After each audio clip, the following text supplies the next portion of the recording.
What's up everybody, and thank you for joining me for another video. My name is Whack4863, but you can call me Whack. In today's video, we're gonna dive into some of the hit point and damage modifier changes for thralls in the exiled lands. Hopefully, we will be able to find out which thrall is best to go and knock out and take with you moving forward. Before I jump into anything about any of the new thrall hit points and damage modifiers, I want to tell you, do not get rid of any of the thralls that you placed prior to this patch. The reason being is that yes, their hit points did take a hit, but on the other hand, as of the making of this video, your old thrall still has their damage modifier from before the patch, meaning that your old thralls are going to be more powerful than anything you could knock out or place today. Jumping right into it, guys, I gave you a video a few weeks ago about the bearers, and I want to cover the bearers real quick because they take another nerf, or they took another nerf, and I don't even know. So let's jump right into it. We're going to start with a level 1 bearer here, and I'm actually just going to turn off the nameplates so we can see the information behind them. So this is a level 1 bearer. He comes out of the box with 0.14 damage modifier and 445 health. He gains 125 hit points per point in vitality. So let me explain what that means. So if we open up his stats, so if you look right here, he has 1 point in vitality. His bonus vitality is 125. So if you take the 125 hit points and divide it by the attribute point in vitality, that's going to tell you how many hit points he'll get for each point in vitality.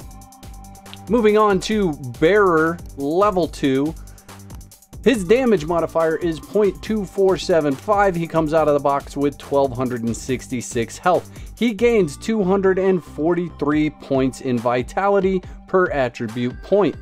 Moving on to the bearer 3. Her damage modifier is 0.376. She comes out of the box with 2,859 health. She gains 393 points of health per point in vitality. Now let's move on to the bearer number 4, this guy right here. And if you remember from the video, I was excited that they had finally given them a buff, but they've gotten a reduction with this patch. So bearer 4's damage is 0.47. His health is 5,218, and he gains 236 hit points per point in vitality. So 236, 393, 243, 125. So he gains hit points less than the bearer 2 per point in vitality. I just don't understand what's going on with that. Plus 0.47, if we go over here to this chica, this is a Noob River Wandering spawn, and her damage modifier is 1.30. She comes out of the box with 2,049 hit points, and she gains 93 hit points per point in vitality.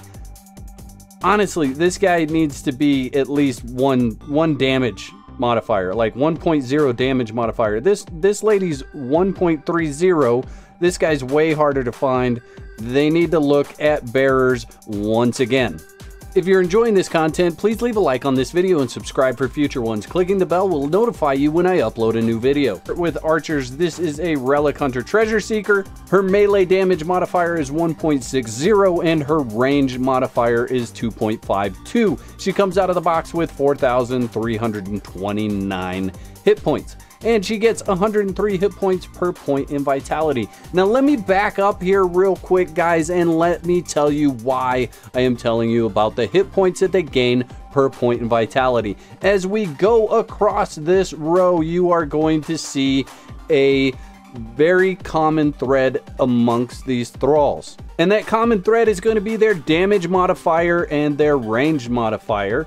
their health is really where it's going to come down to. And for those of you that joined me in the stream, you already know this because we did a lot of tests with a lot of thralls that were at one point able to solo the arena champion given high level gear and high level weapon. That's not the case anymore. We actually only had a single thrall kill the arena champion. The rest were killed by the arena champion. So hit points are going to be very, very important. And the reason being is because your thralls are doing less damage. So less damage per second means that they need to be able to withstand more damage per second, or more damage over a period of time, because these fights are going to take longer. They may not take a whole lot longer, but they are going to take more damage. Moving on to the volcano, and we actually have two volcano thralls here. They are exactly the same. Doesn't matter whether it's Vias the Wayfarer or Hosh the Venomous, they are basically the exact same thrall. So damage modifier of 1.60, range modifier of 2.52, comes out of the box with 3,801 hit points, and both of their points in vitality, their hit points go up by 50 per attribute point. Moving on, we have a Sepamaru named Archer, and her damage is 1.60, range is 2.52, health is 3,933 with 63 hit points per point in vitality. Moving on to the Nordheimer class, their damage is 1.40, range is 2.205, health comes out at 2982, and they gain 88 hit points per point in vitality. And then we have a Purge Thrall from the Forgotten Tribe. So this is going to be Mounds of the Dead Purge, Sumerian Berserkers, or Beast Tamers. That's where you're going to get this Thrall.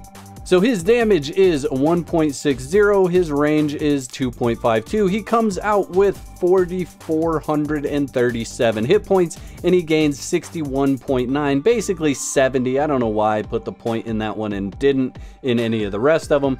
70 hit points per vitality point. So if we go across the line here, let me wrap this all up for you. 103 hit points per point in vitality, and she has the exact same damage modifier as all the rest of them. Now, this guy comes out of the box with 4,437, but he's a Purge Thrall. This lady comes out of the box with 4,329. So in the Archer category right now, as far as I could tell, the Relic Hunter Treasure Seeker is where you want to go, both because of the high health, the exact same damage modifiers as any other Thrall that I've showed you, and the amount of health that they get per point in vitality. Moving on to the fighter thralls. So the first one that we have here is the Sumerian Berserker. Now, the Sumerian Berserker has the highest damage modifier of all the thralls that I found, and that is a damage modifier of 2.24. He comes out of the box with 4,437 hit points, and he gains 62 hit points per point in vitality. Even though he has the highest damage modifier, it really isn't going to matter as much as it's going to make a difference where he lands in hit points. So let's move on to Leon. Leon has a 1.93375 damage modifier. He comes out of the box with 3,727, and he gets 110 hit points per point in vitality. Janos is the exact same. They're the exact same. One's got hair, one doesn't have hair. They're the exact same guy with a different name and hair. Into the Relic Hunter Treasure Seeker, damage modifier of 2.21, health of 5,412, and 129 hit points per point in vitality. Moving on to Delincia Snow Hunter, her damage modifier is 2.21, her health is 5547, and she gains 77 hit points per point in vitality. And onto the Volcano Thralls, there's a couple. There's a Spinish, there's a Kiss This. They are exactly the same Thrall. Again, The Volcano Thralls have damage modifiers of 2.21 with health of 4,752. They both gain 63 hit points per point in vitality. Moving on to the Forgotten Tribe Purge, again, almost exactly the same as the Archer Thrall, but here we go. So the damage is 1.768 and the health is 7,396. They gain 103 hit points. So the Purge Fighter is really, really good based on the amount of hit points they can receive. And I know there was this big thing about Beastmaster Tamos. Beastmaster Tamos damage is 2.08. His health is 3276. But look at the points in vitality that this guy can get. 232 hit points per point in vitality. That is absolutely enormous. So do you risk the amount of damage, 2.08 to what's basically a line of 2.21s, right? 2.21s all the way across the board, 2.08. That's pretty good with the amount of hit points that he can accumulate.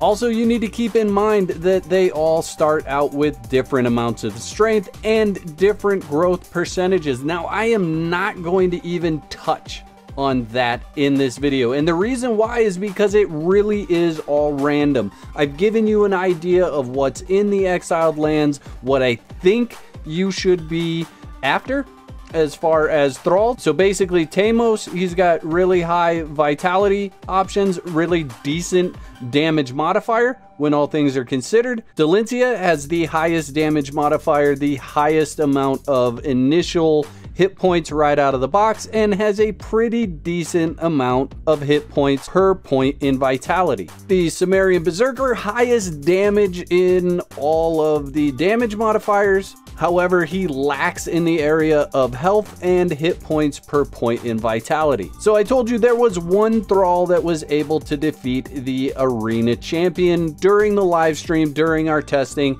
and it happened to be Delencia Snowhunter. She was the only one to come out alive at the end of the battle. And I will show you what her stats look like for that battle. This is her right here. So if we look at her stats, she ended up with a good amount of strength and a pretty decent roll in vitality, all things considered. She did take a hit to strength, but it was made up for, so not a real big deal.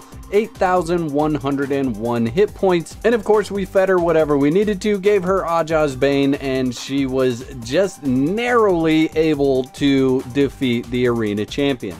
Now, does that mean that she is the only Thrall that's going to be able to defeat the Arena Champion by herself? Absolutely not. That's just the roll of the dice that we had today. I think with all this information, you guys have a good baseline. However, I would say Thralls that you should seek out are going to be Delencia Snowhunter, Beastmaster Tamos, Relic Hunter Treasure Seekers, and then you can also go for a Leon or a Janos with their high start in strength. I think that probably makes a lot of sense, especially with their hit points per vitality point gain being over 100. I think they'll turn out into being really good Thralls. So this takes us to a precipice in my commentary today. And my point is that I don't think there is a whole lot that's changed across the exiled lands with these reduced numbers, because they reduced the numbers for the Thralls, they reduced the numbers for the bosses as well. So at the end of the day, you should find yourself in pretty much the same position you were in before with all of the bosses around the exiled lands. Where it's going to get funky is when you go up against something like the Arena Champion that has a massive amount of armor, has decent health, and does a ton of damage to your Thrall when it's hitting it. That's all I have for you today. If there's something I missed, guys, I'm sorry. I'm just trying to get this information out to you guys so you're not freaking out in the exiled lands over the next few days or weeks or whatever. I'm sure there'll be more information to come. Now, do remember a couple of things here, guys. This patch has not hit console yet. It is only on PC, but I do expect to see it hit console soon. For those of you that have thralls out there, please do not get rid of them. They are more powerful than what you can find and knock out today. And if you have a favorite thrall that I did not list today, leave that in the comment section below and I will do some testing on him and make some future videos. So I hope you guys have enjoyed this video as much as I've enjoyed making it. I'll catch you next time. Peace. I'd like to give a big shout out to all my YouTube members and Twitch subscribers. Y'all are absolute legends. I'd like to thank everyone for their continued support, likes, comments, and general awesomeness. If you're not subscribed, you could start your free trial today and cancel at any time. Clicking the bell is highly recommended so you get notified on my next upload. There's a couple of videos on the screen. You can follow me over there to continue the conversation.